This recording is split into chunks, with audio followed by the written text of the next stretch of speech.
Hello everyone. तो कैसे हो आप सब। आज मैं आप सबके साथ शेयर करने वाली हूँ ग्रुप थ्योरी का काफ़ी इंपॉर्टेंट टॉपिक जो कि है ब्रैग लॉ। ठीक है, सबसे पहले देखो, थ्योरी को समझने से पहले हमें कुछ पॉइंट्स को क्लियर करने होते हैं। ओके, तो वो पॉइंट होते हैं कि भाई ये थ्योरी क्यों दी गई, ये लॉ क्यों दिया गया, इसका यूज़ क्या है। तो वो सभी हम डिटेल में आज की क्लास में करेंगे, तो आप कंप्लीट क्लास वॉच करना। ठीक है, इसके अलावा आपका कोई भी डाउट है तो आपको प्लेलिस्ट मिल जाएगी। आपके हर एक सेमेस्टर के हर एक टॉपिक की अलग अलग से प्लेलिस्ट बनी हुई है सेमेस्टर वाइज। एंड फिर भी आपका कोई डाउट है तो आप मुझसे कांटेक्ट कर सकते हो ऑन इंस्टाग्राम या व्हाट्सअप, जिसकी लिंक मैंने वीडियो के डिस्क्रिप्शन में मेंशन कर दी है। मेरे हैंडमेड नोट्स एंड फ्री भी हैं, कुछ पेड भी हैं, तो आपको जो भी जानकारी चाहिए आप कमेंट कर दीजिएगा, आपकी हेल्प हो जाएगी। ठीक है, तो चलो टॉपिक स्टार्ट करते हैं। Bragg law. देखो, सबसे पहले हमें पता है भाई ये लॉ ब्रैग ने दिया था, बट क्यों दिया गया था। ठीक है, इसके देने के पीछे रीज़न क्या थे। देखो, हमें ये पता है कि किसी भी क्रिस्टल को, ठीक है, क्रिस्टल का, मैं इसे पेन का साइज थोड़ा छोटा करती हूँ, या किसी क्रिस्टल का, ठीक है, हमें स्ट्रक्चर डिटर्मिनेशन करनी है तो हम उसे इरिडिएट कराते हैं, है ना, कुछ रेडिएशन हम उस पर पास करते हैं। ठीक है, तो वो जो रेडिएशन पास होती है वो किस तरीके से होती है और किस तरीके से वो वर्क करती है, इसके बारे में डिटेल जो दी थी वो ब्रैग लॉ ने दी थी। ठीक है, ये पॉइंट क्लियर हुआ कि भाई लॉ क्यों आया था। अब हम थोड़ा थ्योरेटिकल पोर्शन कर लेते हैं, बहुत इंपॉर्टेंट है और आपको इतने अच्छे से क्लास कहीं मिलेगी भी नहीं मेरे चैनल के अलावा, तो कंप्लीट क्लास ज़रूर वॉच कीजिएगा। ठीक है, थ्योरी देख लेते हैं। चलो, X ray diffraction is a technique used for structural determination of any crystalline substance, है ना। हमें एक्सरे का इंट्रोडक्शन की क्लास मैंने शेयर कर रखी है। एक्सरे क्या है, जिसके थ्रू किसी भी क्रिस्टल की, ठीक है, हम स्ट्रक्चर डिटरमाइन कर सकते हैं। ये भी तो एक्सरे टेक्निक होती है जिसमें हम एक्सरेज उस पर लाइक इरिडिएट कराते हैं, उसे विद एक्सरे या एक्सरे रेडिएशन हम उस पर डालते हैं, तो उससे हमें क्या मिलता है, क्रिस्टल की सब्सटेंस जो स्ट्रक्चर डिटर्मिनेशन है वो मिलती है। तो एक्सरे एक टेक्निक है किसी भी क्रिस्टल की क्रिस्टलाइन सब्सटेंस के डिटेल्स में स्ट्रक्चर को सर्च करने के लिए। ठीक है, ये क्यों एक्सरे हमने यूज़ करा वो आगे मैं मेंशन करूँगी तो आपको समझ आएगा। It is based on a concept of Bragg law. W.L. Bragg in 1913 showed that scattered radiation from a crystal behave as if the diffraction beam were refracted from a plane passing through point of crystal and lattice in a manner that make these crystal lattice planes another to mirror. ठीक है, देखो theory हमने कर ली, अब हम main point को देखते हैं। हमने ये देख लिया कि भाई जो एक्सरे टेक्निक है वो क्या है, किसी भी क्रिस्टल की स्ट्रक्चर डिटरमाइन करने के लिए है, जिसमें हम क्रिस्टलाइन, ठीक है, जिसमें कि डिटेल्स में हम स्ट्रक्चर जान सकते हैं। ब्रैग ने इसे दिया था, तो ये जो कॉन्सेप्ट है आपका एक्सरे को इरिडिएट कराने का वो ब्रैग ने ही दिया था। ठीक है, अब इसमें क्या है कि जो स्कैटर्ड रेडिएशन किसी भी क्रिस्टल पे डाली जाती है तो वो एक बीम की तरह वर्क करती है और वो बीम रिफ्लेक्ट भी होती है प्लेन से। देखो, ये यहाँ पे ये डाली, ये बीम की तरह यहाँ पे रिएक्टर इरिडिएट हो गई। ठीक है, तो इरिडिएट हो गई तो क्या हुआ, एक लैटिक्स क्रिस्टल प्लेन आपको मिल गया और इसी प्लेन से इरिडिएशन यानी कि पासिंग, आपको रिफ्लेक्शन की प्रोसेस भी देखने के लिए मिल गई और यहाँ से पासिंग की भी देखने के लिए मिल गई। अभी डायग्राम से समझाऊंगी तो समझ आएगा। देखो, पहले मैं स्क्रीन को छोटा कर देती हूँ। ये हमारा कोई प्लेन है, ठीक है, मैं यहाँ पे पेन को थोड़ा मोटा करती हूँ, या ये हमारा प्लेन है। ओके, या हमने इस पे पहले एक्सरे कराई, ठीक है, इंसिडेंट एक्सरे। ठीक है, तो हमने यहाँ पे पहले नंबर 1 एंड नंबर 2, 1 जो एक्सरे कराई वो यहाँ पे रिफ्लेक्ट हो गई, सेकंड कराई वो यहाँ पे रिफ्लेक्ट हो गई। तो एक ने तो प्लेन के साथ थीटा कोण बना दिया, सेम इसने थीटा कोण बना दिया, सेम एंगल से ये रिफ्लेक्ट भी हो गई दूसरी साइड। ठीक है, एक ही प्लेन से हुई। और ये जो आपका डिस्टेंस है ना, यहाँ से यहाँ तक का, इसे हम डी बोलते हैं। ठीक है, या इसे क्या बोलेंगे, डी बोलेंगे, ये डिस्टेंस को। इंटरप्लानर डिस्टेंस लिखा भी हुआ है। Then parallel planes of crystal structure, ठीक है, ये हमारा पैरेलल प्लान है। तो इन्होंने यही तो कहा कि जैसे ही हमने स्कैटर्ड रेडिएशन को क्रिस्टल से रिफ्लेक्ट कराया, या यहाँ पे हम डिफ्रेक्शन वर्ड यूज़ करते हैं, डिफ्रेक्शन कराया, तो वो बीम जो है, यही तो, इसी को हम बीम कहते हैं, ठीक है, इसी को बीम कहते हैं। ये बीम रिफ्लेक्ट हो गई, ठीक है, और जो रिफ्लेक्ट हुई है वो एक मिरर की फॉर्म में आपको देखने के लिए मिलेगी, है ना, क्योंकि देखो ऐसे आई ऐसे निकल गई, तो एक दूसरे की मिरर फॉर्म भी तो हो गई ये दोनों। तो सिर्फ आप थ्योरी से, आई नो कि थोड़ा सा आपको कन्फ्यूज़न हो रहा होगा, बट थ्योरी वो लिखने में अलग है, बट जब समझ आ जाएगी ना तो बहुत ईजीली इसे आप ऐसे भी लिख सकते हो कि this concept is based on Bragg law. Then you can discuss कि scatter radiation is pass on a crystalline structure, then we will see the beam is reflected from a plane passing through point of crystal। यहाँ से ही तो पास हुई, ठीक है, तो point of crystal से जैसे ही हमारी बीम को हमने पास किया, वो मिरर की फॉर्म में सेकंड साइड क्या हो गया, इरिडिएट हो गई या रिफ्लेक्ट हो गई, ठीक है। ये पॉइंट यहाँ पे कहना चाह रहा है। देखो स्पेक्ट्रोस्कोपी बच्चों थोड़ी सी टफ है, आई नो, लैंग्वेज बहुत ज़्यादा टफ है। मेरी तो कोशिश है मैं बहुत इजी लेके आऊँ, बट फिर भी आपको ये थोड़ी सी टफ तो करनी पड़ेगी, तो इसे थोड़ा सा समझ लेना, ठीक है। ज़रूरी नहीं है जो यहाँ पे लिखा है सेम थ्योरी लिखो बच्चों, अपनी लैंग्वेज में लिखोगे तो ज़्यादा मार्किंग मिलती है, बट ऐसा नहीं है लैंग्वेज में उसे बस ये लिख दो कि हमने बीम को पास किया और वो मिरर की फॉर्म में निकल गई, नहीं, इसे हम ऐसे लिख सकते। देखो ये जो पूरा थ्योरेटिकल पार्ट यहाँ पे लिखा हुआ है, इसे हम अपने वर्ड्स में ऐसे लिख सकते हैं, according to Bragg law we irradiate a X-ray on a lattice crystal and we will see the X-ray is reflected या X-ray beam is reflected in the form of a mirror, ठीक है, and this radiation is passing on the plane, ठीक है, तो ये जो main plane है इसी पे इसे पास किया गया, ठीक है, एंड द पासिंग रेडिएशन या X-ray is making a theta cone with a different angle, ठीक है। Then we can discuss bit the difference between a beam 1 and beam 2 is called interplanar distance, या वी कैन से डी, ठीक है। तो ये होती है लिखने का तरीका अपनी लैंग्वेज में। अब तो आपको समझ आ गया, मैंने एक पेज को 2 से 3 बार एक्सप्लेन कर दिया। अब फिर से समझो, देखो suppose a beam of X ray falls on a crystal at glancing angle theta, ठीक है, देखो then the same of these rays will be reflected from the upper plate at a same angle. देखो मानो हमने यहाँ पे ये रे क्या किया, पास की, ठीक है, ये क्या कह रहा है पहले थ्योरी के अकॉर्डिंग समझो फिर मैं समझाऊंगी, ठीक है।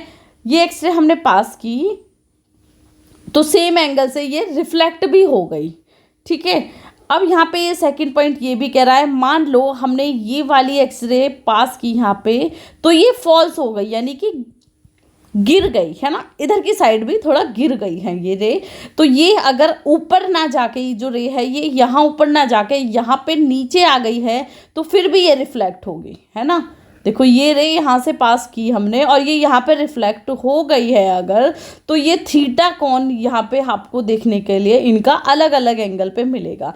यहाँ से पास की, ये यहाँ से भी निकल गई, ठीक है, नीचे भी आ गई यानी कि फॉल्स भी हुई है बट अलग अलग एंगल से रिफ्लेक्ट हुई है, ठीक है। और ये यहाँ पे देखो ये थीटा कौन बना दिया, देन यहाँ पे भी थीटा कौन बन गया, ये भी थीटा, ये डी पॉइंट हो जाएगा, ये सी, इनका नेमिंग आप इस तरीके से लिख लीजिएगा, ठीक है। ठीक है, फिर से एक बार समझा देती हूँ कि आपको कोई डाउट ना रहे। यहाँ पे हमने इस रे को पास किया तो इसने यहाँ पे रिफ्लेक्ट ये हो गई, देन अगेन ये फॉल हो गई तो ये एंगल्स बना दिए, तो ये थीटा बन गया, ये भी ग्लैंसिंग थीटा बन गया, ये भी ग्लैंसिंग थीटा, और हमने यहाँ पे नेमिंग भी दे दिया x1 x2। ये नेमिंग इसलिए दी है क्योंकि हम बात करेंगे यहाँ पे कि एंगल कौन कौन से बन रहे हैं, ठीक है। ये स्ट्रक्चर आप एज इट इज़ याद कर लेना और अपनी लैंग्वेज में यही सेम एज इट इज़ लिख लेना, है ना। Suppose a beam of X ray falls on the crystal glancing, ठीक है, यहाँ पे पास की, ये गिर गई, मान लीजिए फॉल्स हो गई है, तो ये यहाँ पे भी आपको देखने के लिए मिलेगी, यहाँ पे भी और यहाँ पे भी, तो ये अलग अलग एंगल बना देगी हर एक पॉइंट के साथ।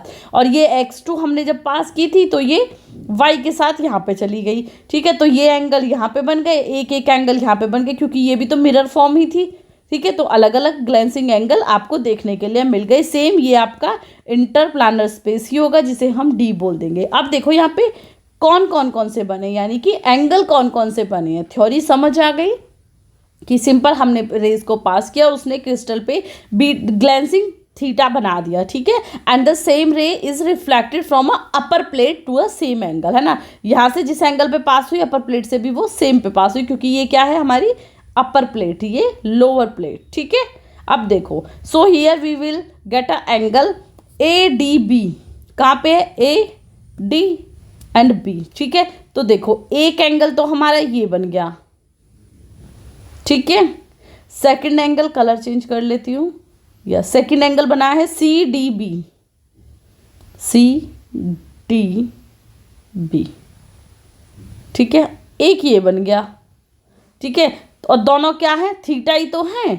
ये यहाँ पे भी तो थीटा था और ये यहाँ पे भी थीटा है, ठीक है। अब यहाँ पे हम ये भी देख सकते हैं X one D is equal to, या एक्स वन डी, ठीक है। यहाँ पे इसे मैं रब करूँगी, X one D is equal to X two ए,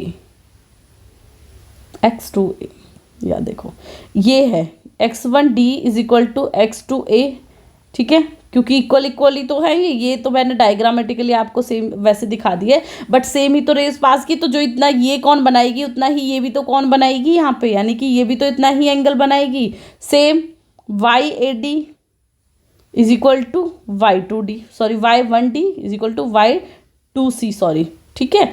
तो ये इन दोनों का एंगल बराबर हो गया, ठीक है। यहाँ पे इन दोनों का एंगल बराबर हो गया, ठीक है। ये पॉइंट यहाँ तक के क्लियर हुए? यहाँ तक के बच्चों क्लियर होने चाहिए, कुछ पॉइंट नहीं है। देखो हमने एक तो एंगल कौन से बने वो देख लिए, एक एंगल ये बन गया, एक एंगल ये बन गया। उसके बाद हमने देखा ये दोनों बराबर हैं और ये दोनों भी बराबर हैं, क्योंकि जब हमने इरीडिएट सेम करवाई है तो वो रिफ्लेक्ट भी तो सेम ही होगी, है ना। ऐसा देखा है आपने कहीं? मान लो कि ये प्लेन है, हमने यहाँ पे तो इतनी जो रेडिएशन है वो पास करा दी, रिफ्लेक्ट सिर्फ इतनी होगी, ऐसा नहीं हो सकता ना। जितनी पास कराई है उतनी ही रिफ्लेक्ट भी होगी, तो क्वांटिटी कितनी होती है? इक्वल होती है। तो ऐसे ही ये दोनों इक्वल हो जाएंगी। अब यहाँ पे हम देखेंगे path difference A B plus B C is 1, इसे हम इक्वेशन 1 मान लेंगे, क्योंकि हमें क्या करना है? पाथ डिफरेंस करना है, ठीक है।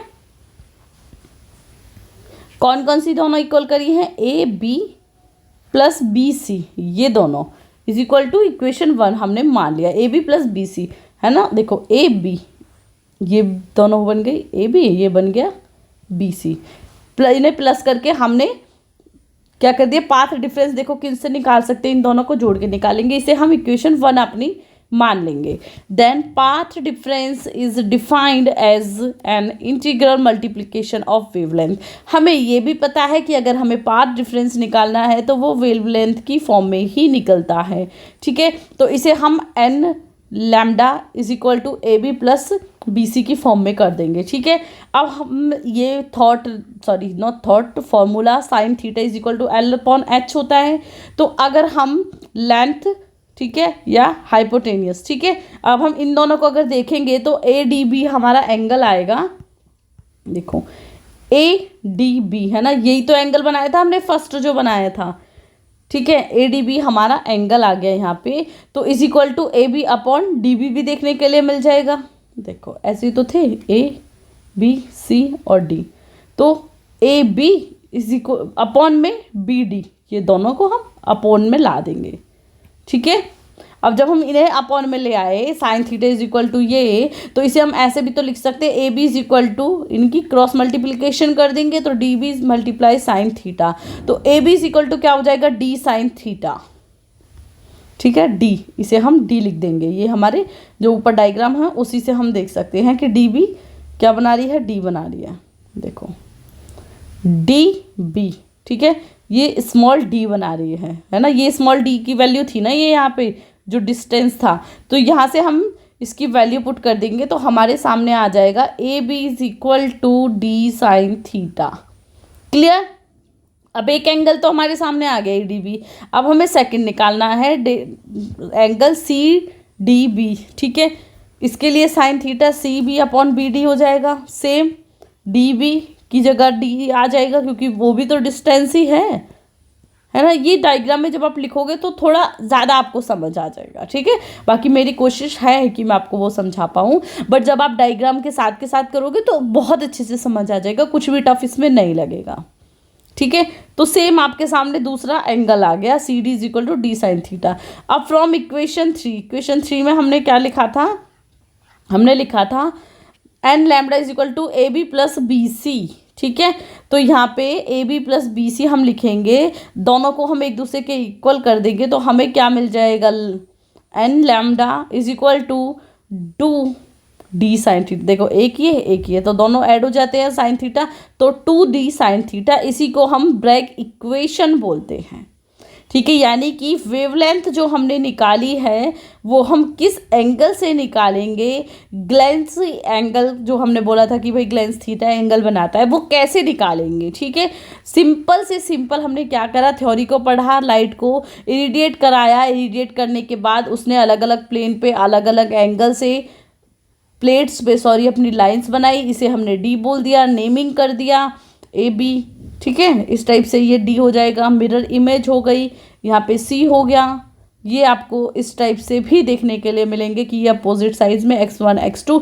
तो एंगल निकाल लिया, एंगल निकालने के बाद दोनों इक्वेशन को इक्वल कर दिया, इक्वल करने के बाद वेवलेंथ की इक्वेशन लगा दी कि भाई n lambda is equal to A B plus B C, and हमें हमारी ब्रैग इक्वेशन मिल गई, जो कि यहाँ पे इस टॉपिक का एंड है, ठीक है। आपको थोड़ा सा डाउट भी हो तो एक से दो बार प्रैक्टिस करना, फिर मुझे बताना कि मैम स्टिल डाउट है, कुछ समझ नहीं आ रहा। जब तक आप प्रैक्टिस नहीं करोगे बच्चे, ग्रुप थ्योरी बहुत इजीली समझ नहीं आएगी। ग्रुप थ्योरी मैं बोल सकती हूँ ऑर्गेनिक से भी टफ है, क्योंकि ऑर्गेनिक में कुछ आपको समझ आता है क्योंकि आप वो अपने 10th 12th और बीएससी में तो देखो बहुत अच्छे से करते ही हो, तो बीएससी में आपने ग्रुप स्पेक्ट्रोस्कोपी के समझ आ जाएगी। ग्रुप थ्योरी वहाँ पे भी थी बट वहाँ पे बहुत माइनर पोर्शन था और अभी बहुत डिटेल में जाके है, तो फ़र्क है, न्यू है आपके लिए। तो आपको ग्रुप थ्योरी में अगर अच्छे से मार्क्स लाने हैं तो आपको प्रैक्टिस करनी पड़ेगी, और बैक बहुत ज़्यादा लगती है बच्चों इसमें, तो कोशिश करना आपकी बैक ना लगे और आप थोड़ा सा टाइम ग्रुप थ्योरी को एक्स्ट्रा दे दो, ठीक है। इनऑर्गेनिक में जितना कम टाइम देते हो वो अपना स्पेक्ट्रोस्कोपी में मेंशन कर लेना कि इजीली आप पास आउट कर पाओ, ठीक है। तो चलिए मैं क्लास को एंड करती हूँ। आपको समझ आई हो तो एक लाइक शेयर सब्सक्राइब ज़रूर कर दीजिएगा। सो बाय बाय।